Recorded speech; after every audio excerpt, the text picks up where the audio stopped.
बिस्मिल्लाहिर्रहमानिर्रहीम। अस्सलामुअलैकुम नाजरीन कराम, नई वीडियो में आपको खुश आमदीद कहते हैं।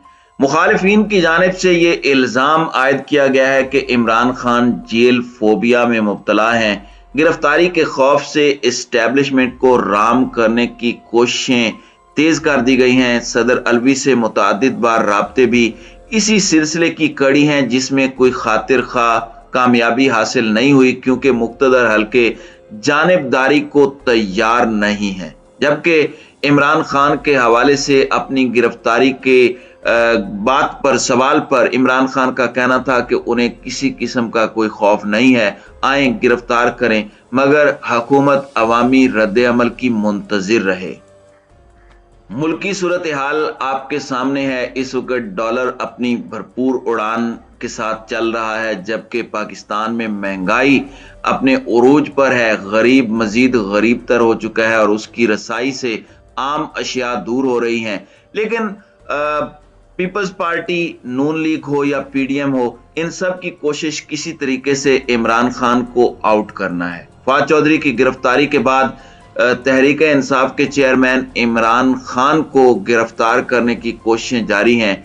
पीटीआई के जराये का कहना है कि इमरान खान अपनी गिरफ्तारी के हवाले से एस्टेब्लिशमेंट से राब्ता करने की कोशिश कर रहे हैं। इस हवाले से सदर आरिफ अलवी से मुतअद्दिद बार राब्ता हुआ है। गुज़श्ता रोज पुलिस रिमांड की मजीद इस्तदा रद्द होने के बाद फवाद चौधरी को अडियाला जेल मुंतकिल किया गया है। जराये के मुताबिक उन्हें 3 बजे सपहर अडियाला जेल लाया गया, जहां उन्हें काफी देर दफ्तरी कार्रवाई के लिए रिमांड ऑफिस बैठाया गया, जहां रोबकार की जांच पड़ताल हुई, उनकी उंगलियों के अक्स वगैरह लिए गए और जेल डॉक्टर ने उनका तिब्बी मुआयना किया। जेल आने से कबल फवाद चौधरी का इस्लामाबाद कॉम्प्लेक्स में तिब्बी मुआयना किया गया, जहां उन्हें मुकम्मल तौर पर फिट करार दिया गया। अडियाला जेल में सियासी कैदियों को ए या बी क्लास में रखा जाता है। होम सेक्रेटरी की हिदायत पर फवाद चौधरी को भी सियासी कैदियों की इमारत में रखा गया है। नाज़रीन इकराम, फवाद चौधरी इनके लिए टक्कर का आदमी साबित हुआ है। फवाद चौधरी ने कोई रोना धोना नहीं किया, बल्कि जैसे ही अदालत में उनका दाखिला हुआ, उन्होंने मुस्कुराते हुए अपने हाथ से वी का निशान बनाया, विक्ट्री का निशान बनाया और बड़ा सख्त पैगाम देते हुए पीडीएम पर तनकीद की कि इस तरह सियासत के अंदर गंद ना घोलें, सियासत को मजीद गंदा ना करें। मेरी तरफ से कोई ऐसा बयान नहीं दिया गया और अगर मुंशी कहने से इलेक्शन कमीशन की दिल आजारी हुई है तो मैं इसे मजीद मुंशी कहूंगा और बार बार कहूंगा और आवाम से कहूंगा कि ये इनके खिलाफ निकलें और इनका मकरूह चेहरा जो है वो बेनकाब करें। पीटीआई रहनुमाओं का कहना है कि चेयरमैन इमरान खान और सदर मुमलिकत आरिफ अलवी में दो रोज कबल लाहौर में मुलाकातें हुई हैं, जो खुशगवार माहौल में नहीं थी। सदर आरिफ अलवी जो 3 रोज कबल लाहौर के दौरे पर गए थे, उन्होंने तहरीक इंसाफ के चेयरमैन इमरान खान से एक ही दिन में 2 मुलाकातें की और ये मुलाकातें जाहिर बात है किसी खास मकसद के लिए थी। सदर आरिफ अलवी चाहते हैं कि एस्टेब्लिशमेंट के साथ इमरान खान के रवाबित बहाल किए जाएं और इस सिलसिले में उन्होंने कहा है कि वो एक राब्ताकार के फराइज सर अंजाम देंगे। सदर अलवी का कहना है कि इससे कबल वो 3-4 मरतबा ये प्लेटफॉर्म मुहैया कर चुके हैं, लेकिन उसके बावजूद किसी किस्म की कोई अपडेट नहीं हुई। सदर अलवी पहली मुलाकात के बाद मुल्क की बाज अहम तरीन शख्सियात से राब्ते में मसरूफ हुए, लेकिन अभी तक पीटीआई रहनुमा की एस्टेब्लिशमेंट के साथ राब्ते की कोई इत्तलाआत नहीं है। दूसरी मुलाकात में सदर अलवी ने तमाम सूरत हाल इमरान खान को बताई कि मुक्तदर हल्के इमरान खान या पीटीआई को सपोर्ट करने को तैयार नहीं है। इमरान खान के हवाले से नून लीग का कहना है कि इमरान खान इस खौफ में मुब्तला है कि उन्हें किसी वक्त भी अदालती हुक्म पर गिरफ्तार किया जा सकता है। इस वक्त उनके पास पंजाब हुकूमत है और ना ही खैबर पख्तूनख्वा हुकूमत, जहां वो पनाह ले सकें। काफी अरसे से वो बनी गाला भी नहीं गए। इस वक्त सूरत हाल ये है कि इमरान खान जमान पार्क में खुद को महफूज तस्वुर करते हैं, क्योंकि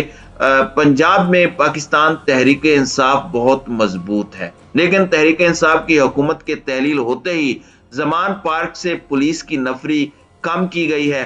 पहले जमान पार्क के सामने हर वक्त جس طرح ایک جمگڈا لگا رہتا تھا وہ اس وقت ختم ہو چکا ہے، اور عمران خان کے گرد کارکنوں نے ایک حالہ بنایا ہوا ہے، اور عمران خان کو محفوظ رکھنے کے لیے کارکنان بھاری تعداد میں موجود ہیں، جبکہ اسلام آباد کے ڈی ایس پی سمیت 70 اہلکار ان کی ذاتی سیکیورٹی کے لیے تعینات تھے، جنہیں ہٹا لیا گیا ہے۔ اس وقت چیئرمین تحریک انصاف عمران خان کو یہ احساس دلانے کی کوشش کی جا رہی ہے کہ گویا انہوں نے صوبائی اسمبلیاں تحلیل کر کے اچھا نہیں کیا، اور پرویز الہی کی بات انہیں مان لینی چاہیے تھی، اور یہ سیاسی کارڈ جو عمران خان نے کھیلا ہے اس میں ان سے غلطی ہو گئی ہے۔ ذرائع کے مطابق جن لوگوں کے کہنے پر اسمبلیاں تحلیل کی گئی ہیں ان میں فواد چودھری بھی تھے۔ اس وقت عمران خان کو کاف لیگ کی جانب سے بھی مخالفت کا سامنا ہے، اور وہ سمجھتے ہیں کہ پرویز الہی سے بدظن کرنے والوں میں ان کے اپنوں کا ہاتھ شامل ہے، جن میں اہم ترین نام میاں اسلم اقبال، فواد چودھری اور اسد عمر وغیرہ کے بارے میں لیا جاتا ہے۔ فواد چودھری کے بارے میں تو پرویز الہی نے پہلے ایک جلسے میں کھل کر کہہ دیا، جبکہ پرویز الہی نے ایک آڈیو لیک میں بھی فواد چودھری پر ننگی گالیاں بھی کی، اور یہ الزام عائد کیا کہ پنجاب اور خیبر پختونخوا کی اسمبلیاں توڑوانے میں سب سے بڑا کردار فواد چودھری کا تھا۔ دوسری جانب پاکستان تحریک انصاف نے سپریم کورٹ آف پاکستان میں محسن رضا نقوی کی بطور وزیر اعلیٰ پنجاب تعیناتی کو چیلنج کیا ہے۔ پاکستان تحریک انصاف نے بطور سیاسی جماعت اور اسد عمر نے بطور سیکرٹری پی ٹی آئی عدالت عظمیٰ میں درخواست دائر کی ہے۔ عدالت عظمیٰ سے تحریک انصاف کی جانب سے محسن نقوی کو بطور نگران وزیر اعلیٰ پنجاب کام کرنے سے روکنے کی استدعا کی گئی ہے۔ تحریک انصاف نے سپریم کورٹ میں راجہ ریاض کو اپوزیشن لیڈر بنانے کا نوٹیفیکیشن بھی چیلنج کیا ہے۔ پی ٹی آئی کی جانب سے عدالت سے استدعا کی گئی ہے کہ الیکشن کمیشن کے ممبر بابر حسن اور اکرام اللہ کی تعیناتی کو بھی غیر آئینی قرار دیا جائے۔ محسن نقوی کا نگران وزیر اعلیٰ تعیناتی کا نوٹیفیکیشن غیر آئینی قرار دیا جائے۔ راجہ ریاض کو اپوزیشن لیڈر بنانے کا نوٹیفیکیشن بھی غیر آئینی ہے، اسے کالعدم قرار دیا جائے۔ درخواست میں پی ٹی آئی نے موقف اختیار کیا ہے کہ الیکشن کمیشن جانبدار ہے اور آئینی ذمہ داری پوری کرنے میں ناکام رہا ہے۔ الیکشن کمیشن کی تشکیل آرٹیکل 218 کے تقاضوں پر پوری نہیں اتری۔